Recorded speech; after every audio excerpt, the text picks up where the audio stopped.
At the National War Museum's grand reopening, a distinguished black veteran named Sergeant Major Darius Wright approaches, medals visible on his jacket.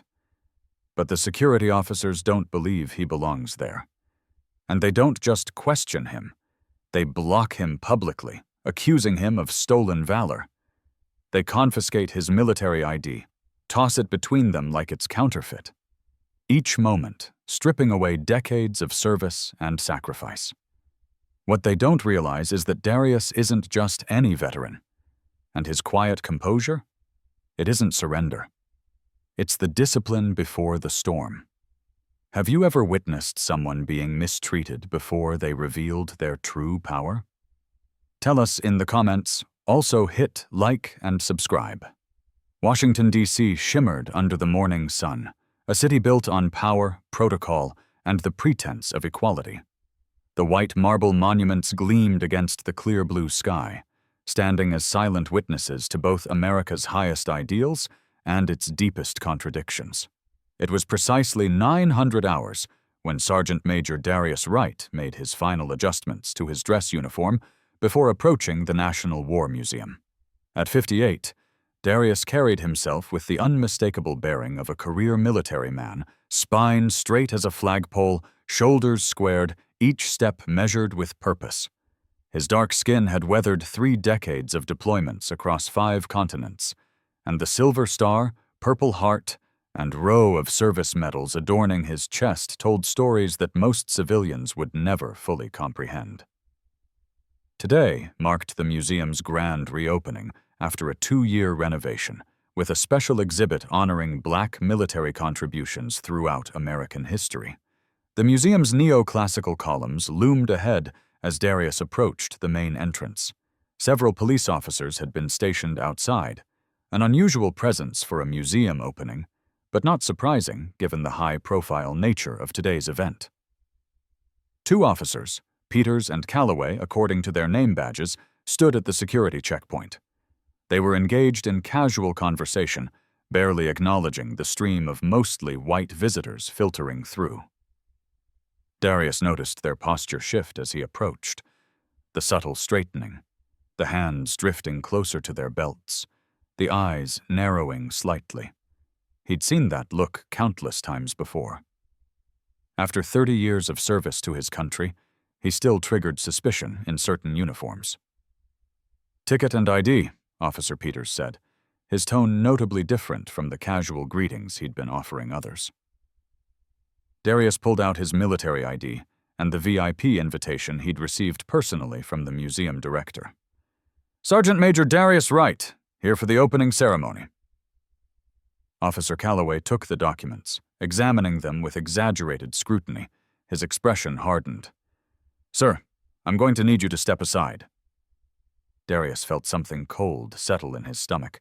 The familiar weight of discrimination wrapped around him like an old, unwelcome acquaintance. Behind him, a group of white veterans were waved through with minimal scrutiny, their similar medals and uniforms apparently sufficient proof of belonging. "Is there a problem with my credentials?" Darius asked, his voice level and controlled, the same voice that had commanded troops through firefights and diplomatic crises alike. "We'll need to verify these," Officer Peters replied, not meeting his eyes. "Please wait over there." Have you ever felt that moment when someone underestimates you, not knowing what you've survived? Drop your story in the comments, and if you believe respect should be earned, not denied, hit like and subscribe. "Sir, this ID doesn't look right," Officer Calloway declared loudly, drawing attention from passers-by. He held Darius's military ID card between 2 fingers like something distasteful.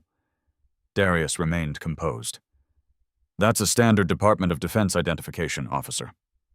I've seen plenty of military IDs, and something about this one feels off," Calloway insisted, now passing it to his partner with a knowing look.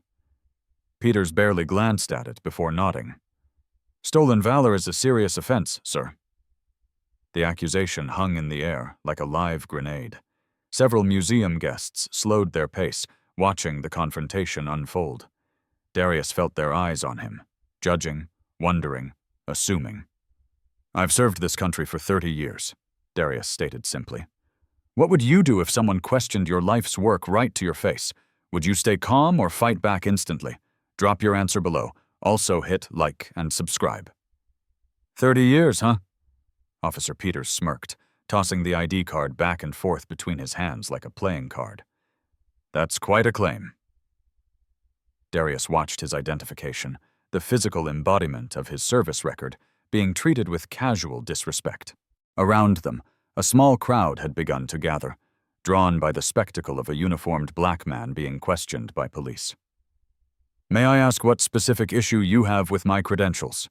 Darius asked, his voice steady despite the heat rising in his chest. "For starters," Calloway said, stepping closer, "those medals don't look regulation. Silver Star? Purple Heart? That's some collection for someone who just walks up to a museum on a Tuesday morning." A murmur rippled through the onlookers. Darius felt the weight of their judgment, some sympathetic, others suspicious. His jaw tightened almost imperceptibly. "Additionally," Peters added, "this ID claims you're a sergeant major. That's quite a rank."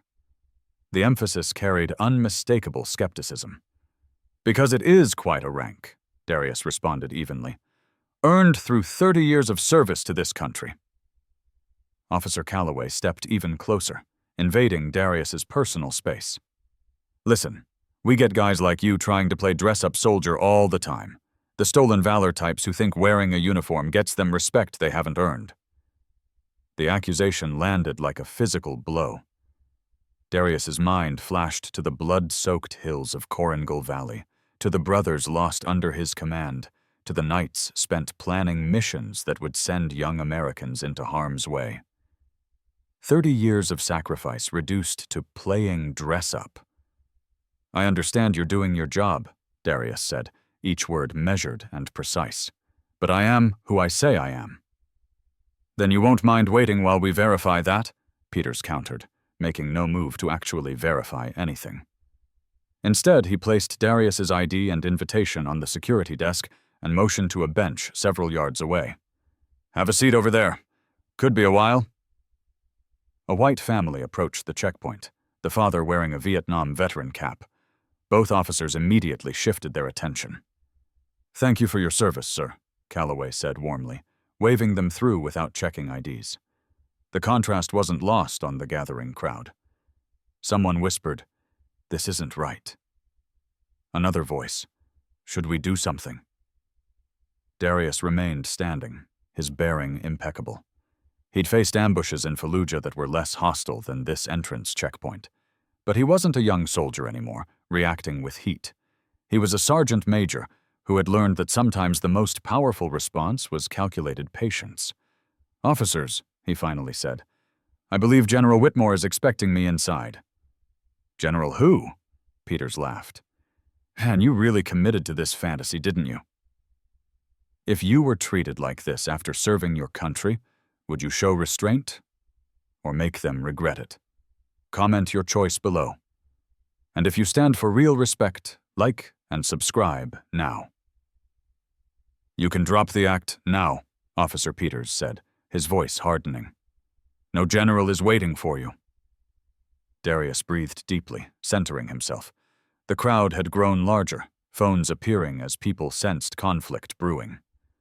"I'm not leaving," Darius stated firmly.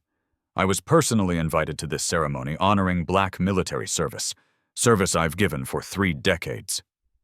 "Listen," Calloway stepped closer, voice dropping to a threatening whisper. "We can do this the easy way, with you leaving quietly, or what, officer?" The new voice cut through the tension like a blade. The crowd parted as General Elijah Whitmore approached, 4 stars gleaming on his shoulders. At 62, the white-haired general carried himself with commanding presence, his eyes sharp as they assessed the situation.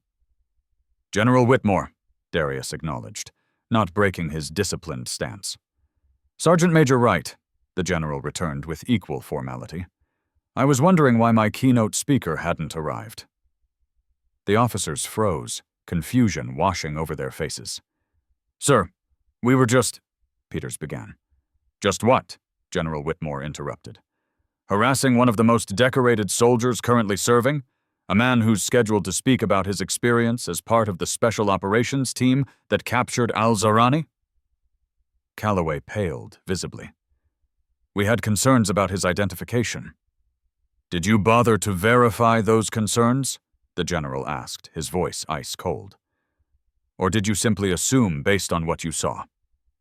The officers exchanged panicked glances, their earlier confidence evaporating. General, Darius said quietly, my ID is still on their desk. Whitmore turned to the officers. Return the sergeant major's identification. Now. If someone crossed a line they couldn't take back, would you call them out, or let the world decide? Drop your answer in the comments. Hit like and subscribe to the channel if this hit you too. Officer Peters hurriedly retrieved Darius's ID, holding it out with a hand that wasn't quite steady. Here you go, Sergeant Major. There seems to have been a misunderstanding. General Whitmore didn't let the moment pass. A misunderstanding? Is that what we're calling racial profiling now? The crowd had grown silent, witnessing power dynamics shift in real time. Museum staff had emerged from the entrance, alerted by the commotion. Sir, Calloway attempted, addressing the general, we were just following protocol. Protocol. General Whitmore's voice remained controlled, but carried unmistakable authority. Show me the protocol that instructs officers to handle a military ID like contraband. Show me where it says to publicly accuse decorated veterans of stolen valor without verification. A museum director approached nervously. General Whitmore, Sergeant Major Wright, I'm deeply sorry for this incident. Please, let's move inside where we can address this properly. No, Whitmore replied firmly. This will be addressed right here, because Sergeant Major Wright was humiliated right here. Darius placed a steady hand on his ID, but didn't take it. General, I appreciate your intervention, but today is about honoring service, not about me. That's precisely why this matters, Sergeant Major, Whitmore responded. Your service, your 30 years of putting your life on the line for this country, deserves respect, not suspicion. He turned back to the officers. I want your badge numbers, your commanding officer's name, and I want them now. The crowd had grown larger, more phones recording. The officers looked trapped between pride and self-preservation. When everyone's watching, would you keep pushing for truth or let it go? What would you do? Share your decision in the comments. Also hit like and subscribe. Badge numbers 4472 and 5109, General Whitmore announced loudly, ensuring those recording caught the information. Officers Peters and Calloway of the district's 3rd Precinct, under Captain Hargrove. The general turned to address the growing crowd directly. What you've witnessed today is why we're opening this exhibit on black military service, because even in uniform, with medals earned in combat, black veterans continue to face discrimination on the very soil they've bled to defend. Darius finally took his ID, sliding it carefully into his pocket. His expression remained dignified, but something in his eyes had changed. A mixture of resignation and resolve. General, he said quietly, the ceremony is about to begin. And it will begin with the truth, Whitmore replied. He turned to the museum director. I want these officers removed from the premises immediately. The director nodded quickly. Of course, General. I've already called their supervisor. Peters stepped forward, a last attempt at salvaging his position. Sir, we were just doing our job. There have been cases of people impersonating military, and there have been centuries of people like you assuming black Americans don't belong in positions of honor. Whitmore cut him off. Sergeant Major Wright has led men into battle. He's received the Silver Star for gallantry in action. He was beside me when we coordinated the evacuation of Kabul. And you had the audacity to suggest he was pretending? The words hung in the air like a verdict. Several veterans in the crowd had moved closer to Darius, forming an unconscious protective circle around one of their own. Remove them, the general repeated to the director, or I withdraw from this ceremony entirely. Would you let injustice slide if it kept the peace? or would you risk everything to call it out? Share your choice in the comments. Like and subscribe if you believe silence is never the answer. Within minutes, a police captain arrived, face grim as he surveyed the scene. The crowd had grown, social media already alight with video clips of the confrontation. The captain pulled Peters and Calloway aside, his low, intense conversation punctuated by their deflated expressions. Inside the museum's private office, Darius sat across from General Whitmore and the museum director, his posture still military perfect despite the morning's events. "Sergeant Major," the director began, "I cannot begin to express our institution's regret. This was supposed to be a day of honoring service, not this." Darius nodded once, acknowledging the apology without accepting it. "What concerns me most is that I'm not the first veteran this has happened to. I'm just the one who happened to know a 4-star general." The truth of this statement settled heavily on the room. Whitmore leaned forward, eyes intent on Darius. "You've never used your connections like this before, have you?" he asked, though it wasn't really a question. "In 30 years, I've never seen you pull rank or ask for special treatment." "That's not why we serve, sir," Darius replied simply. "No, it's not," Whitmore agreed. "But that's why this matters more. Because if it happens to you, combat infantry badge, Silver Star, 30 damn years of exemplary service, what happens to the young black veteran just back from his first tour?" The museum director shifted uncomfortably. "We've arranged for both officers to be permanently removed from museum duty. Their captain is initiating an internal investigation." "That's not enough," Whitmore stated flatly. "This isn't about 2 officers. It's about a pattern." A knock at the door interrupted them. The museum's PR director entered, her expression tense. "Sir, the media is outside. CNN, Fox, MSNBC. The videos have gone viral." Darius closed his eyes briefly. This was precisely what he'd wanted to avoid, becoming the story instead of honoring the history they were gathered to celebrate. "I need to get back to the ceremony," he said, standing. "There are hundreds of visitors waiting." "Sergeant Major," the PR director said hesitantly, "they're asking for you specifically, for a statement." "And they'll get one," Whitmore interjected. "From me. About the exemplary service of black Americans throughout our military history, and how we still fail them when they take off the uniform, and sometimes even when they don't." Darius looked at the general. "Sir, with respect, making this a public spectacle won't help the broader mission." "What would help, Sergeant Major?" Whitmore challenged. "More quiet dignity? More turning the other cheek? We've tried that approach. Today we're trying something different." Before Darius could respond, another knock came at the door. A young museum aide entered, looking nervous. "Sirs, there's something you should see." They followed her to the lobby, where dozens of black veterans had gathered, many in uniform, some with canes or wheelchairs. Word had spread through veterans' networks, and they had come. World War II veterans in their 90s, Vietnam veterans, Gulf War veterans, men and women from Iraq and Afghanistan. An elderly man with a Tuskegee Airman cap stepped forward. "Sergeant Major Wright," he said, voice wavering with age but firm with purpose. "We heard what happened. We came to make sure you walk in with the respect you deserve." Darius stood perfectly still, emotion tightening his throat. In 30 years of service, through firefights and medals and promotions, nothing had prepared him for this moment. His community standing guard for him as he had stood guard for his country. General Whitmore placed a hand on Darius's shoulder. "Now do you understand why we can't let this slide? It's not about you or me. It's about them, and those who will come after." The police captain approached, looking distinctly uncomfortable, surrounded by decorated veterans whose combined service spanned every American conflict for the past 80 years. "General, Sergeant Major," he acknowledged. "My officers have been removed from duty pending full investigation. I'd like to personally escort you into the ceremony."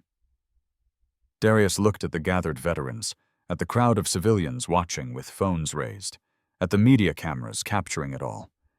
This wasn't what he'd wanted, but perhaps it was what was needed. "Thank you, Captain," he said finally, "but I believe I have an escort already." He gestured to the veterans who had assembled, spanning generations of service. The elderly Tuskegee airman smiled and offered his arm. "Shall we, Sergeant Major? I believe they're waiting for us inside." "What would you do if the whole room watched you bring someone to justice? Stay strong or show mercy? Let's talk about it also. Hit like and subscribe." As they prepared to enter the main exhibition hall, the museum director approached Darius with an anxious expression. "Sergeant Major, the mayor's office just called. They're suggesting we handle this quietly. Issue a joint statement about a regrettable misunderstanding and move on. They're concerned about the city's image, especially with the International Diplomatic Conference next week." The political calculation was transparent: minimize the incident, protect the institution, avoid deeper examination of systemic issues. Darius recognized the familiar pattern of power protecting itself. General Whitmore stiffened beside him. "That's not happening. This isn't a PR problem to manage. It's a moment of truth." Darius looked at the faces around him, the younger veterans watching to see if their superior would accept the comfortable exit. The older veterans who had endured decades of similar misunderstandings with no recourse, the civilians whose phones had captured what really happened. "What does quietly mean exactly?" Darius asked, his voice measured. The director cleared his throat. "No press conference, no filing of formal complaints. The mayor would ensure the officers receive sensitivity training, and in exchange we all agree to focus on the positive, the exhibit, the ceremony, the history being honored." Darius nodded slowly, weighing 30 years of military discipline against the truth he knew needed to be spoken. He'd spent a career following orders, being the consummate professional, never making waves. It had earned him respect in the ranks, but had it changed anything for those who would follow? "Tell the mayor I appreciate his concern," Darius said finally, "but some things shouldn't be handled quietly anymore." Would you show mercy to someone who never showed you respect? Or would you let the consequences do the talking? Let us know in the comments also. Like and subscribe. Darius stepped onto the stage of the museum's grand hall, where hundreds had gathered for the opening ceremony. The crowd fell silent as he approached the podium, General Whitmore and the line of veterans standing behind him in silent solidarity. For a moment he simply stood there, taking in the faces before him, school children on field trips, tourists, dignitaries, fellow veterans. Not the audience he had prepared for, but perhaps the one that needed to hear him most. "My name is Sergeant Major Darius Wright," he began, his deep voice carrying effortlessly through the hall. "I was invited here today to speak about the contributions of Black Americans to our nation's military history, about honor, sacrifice, and service." He paused, looking down at his prepared remarks before setting them aside. "But before I can speak about history, I need to speak about this morning, about being denied entry to this very building by police officers who decided, based on nothing but the color of my skin, that my uniform, my rank, and my medals must be fraudulent." A murmur went through the crowd. Camera flashes intensified. "I didn't want this to be the story today. I wanted to talk about the Buffalo Soldiers, the Tuskegee Airmen, the 761st Tank Battalion, about the 272,000 Black Americans who served in World War I and the 1.2 million who served in World War II, coming home to a country that still denied them basic rights." Darius squared his shoulders, his gaze sweeping across the audience. "But perhaps what happened this morning is exactly what we need to discuss. Because the same prejudice that led those officers to question my right to be here is the same prejudice that has been faced by every generation of Black service members. The uniform changes. The weapons change. The enemy changes. But this fight, the fight to be seen as equal Americans, remains constant." General Whitmore stepped forward, placing a hand on Darius's shoulder in silent support. "I am not here to demand punishment for individual officers," Darius continued. "I am here to demand something far more difficult: real change. Today, I am announcing the formation of the Veterans Equality Initiative, with immediate funding from myself, General Whitmore, and several other senior military leaders. This program will document instances of discrimination against veterans of color, provide legal support, and work directly with police departments on substantive reforms. Cameras flashed frantically as reporters recognized the significance of the moment. This wasn't damage control or a performative press conference. This was a decorated military leader converting an act of discrimination into a movement for accountability. General Whitmore and I have already spoken with the Secretary of Defense, who has pledged full support. Because when we send our sons and daughters to fight for this country, we owe them more than just medals. We owe them dignity. We owe them respect. We owe them the America they risked their lives to defend. If someone crossed the line and humiliated you, would you have forgiven them? Or made sure the world saw what they did? Drop your take in the comments. Also hit like and subscribe. 1 week later, Darius stood in the Pentagon briefing room. Surrounded by brass and policymakers, the Veterans Equality Initiative had gone from concept to funded reality in 7 days, a speed nearly unprecedented in Washington bureaucracy. "The Secretary will see you now, Sergeant Major," an aide announced, holding open the door to the inner office. Inside, Secretary of Defense Jameson rose from behind his desk, extending his hand to Darius. "Sergeant Major Wright, your presence has been requested at the White House tomorrow morning." Darius raised an eyebrow.